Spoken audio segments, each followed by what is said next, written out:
રાજકોટમાં હવે કચરામાંથી વીજળી ઉત્પન્ન કરવામાં આવતી હતી એ હવે નહીં થાય. આની પાછળ કારણ શું છે, આખી વાત શું છે, વિગતવાર વાત કરીએ આ વિડીયો દરમિયાન. નમસ્કાર, હું જાનવી બારોટ બીબી ન્યૂઝ ગુજરાતમાં આપનું હાર્દિક સ્વાગત કરું છું.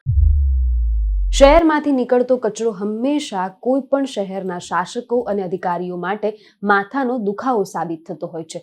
ફરી એક વખત એવું જ થાય છે. કચરામાંથી વીજળી ઉત્પન્ન કરવાનો પ્રોજેક્ટ સ્થગિત કરાયેલ કંપની રાજકોટ ઉપરાંત જામનગર, વડોદરા, અમદાવાદમાં કામ કરતી એબેલોન ક્લીન એજન્સી કંપનીને World Bank of to agent project માટે 400 કરોડની લોનની ડિમાન્ડ કરી હતી, પરંતુ પર્યાવરણ મુદ્દે લડત ચાલી રહી સંગઠન હેઠળ આ લોન આપવાની એક્ટિવ એજન્ટ શૈલેન્દ્રસિંહ જાડેજાએ વર્લ્ડ બેંકને કરેલી આધાર પુરાવા સાથે રજૂઆત 400 કરોડની લોન નહીં આપવાનો નિર્ણય લેવામાં આવ્યો છે.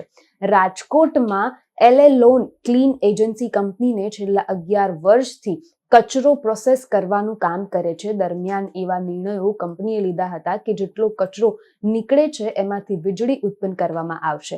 આ માટે કંપનીએ ઇરડા અને પાવર ફાયર સ્ટેશન અનુરાંગ 116 અને 80 કરોડની લોન લીધી હતી. આરટીઆઈ એજન્ટ જડેજાએ જણાવ્યું હતું કે જ્યારે એબેલોન કંપનીને લોન આપવાની હતી, પહેલા ઉપરોક્ત અને નાણાકીય સંગઠન રજૂઆત કરાઈ હતી. જો કે આ એબેલોન કંપની જે છે ત્યારે સામાન્ય સંગઠન ચલાવતા હતા.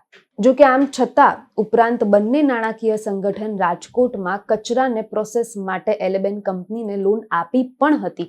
પરંતુ હાલની સ્થિતિની વાત કરીએ તો રાજકોટમાં કચરાની પ્રોસેસ માત્ર 60 ટન કામ ચાલી રહ્યું છે. 40% જે કામ છે એ અટકી જ રહ્યું છે.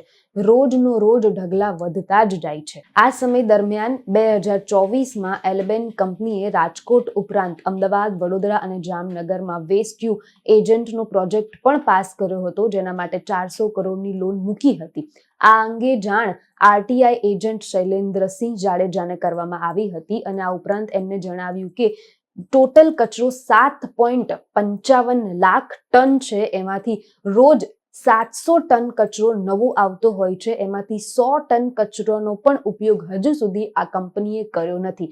આ કારણે એમને લોન આપવામાં આવે નહીં. વધુ વિગત સાથે ફરીવાર મુલાકાત કરીશ. હાલ મને રજા આપો. નમસ્કાર.